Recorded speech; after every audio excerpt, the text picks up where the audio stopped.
We came to India for my parents గృహప్రవేశం. House ఇంకా complete అవ్వలేదు, బట్ మా పేరెంట్స్ ముందే వ్రతం చేసుకుంటున్నారు, ముహూర్తం మంచిది అని చెప్పి. అల్లుడు గారు మార్నింగ్ నుంచి ఫుల్ బిజీగా అటు ఇటు తిరుగుతూ ఫోన్స్ మాట్లాడుతున్నారు.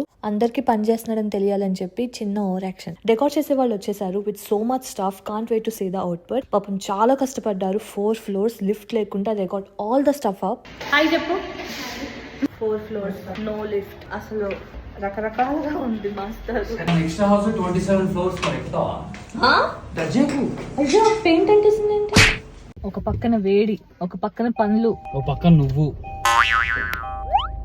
లవ్ మ్యారేజ్ చేసుకోవద్దు అందుకే. నైట్ ముహూర్తం అన్నమాట. పూజారి కూడా వచ్చేసారు. మా మమ్మీ ఫుల్ కంగారు పడుతుంది అన్నిటికీ. పాపం కంగారు పడబాక. చింటూ మా మమ్మీకి చాలా క్లోజ్. నా కొడుకు అంటూ ఉంటది. అందరినీ బుట్టలో వేసేస్తాడు జాదుగాడు. తిన పేరు లక్ష్మమ్మ. మా ఇంట్లో ఎన్నో ఇయర్స్ నుంచి పనిచేస్తుంది. మా చెల్లి ఇలాంటివి చేస్తూ ఉంటది నన్ను జలస్ చేయడానికి. దోమల ఏరియాలోకి మేము వచ్చామా, మా ఏరియాలోకి దోమలు వచ్చినాయి అర్థం కావట్లేదు. డెకార్ ఎస్థెటిక్ ఆర్ట్ స్టూడియో వాళ్ళు చేశారు. చింపేశారు అసలు. 1 day ముందు చెప్పాను నేనంతే. చాలా కష్టపడ్డారు to give me the best output. ఇదేదో గేమ్ ఆడిపించారు. Wait for part 2.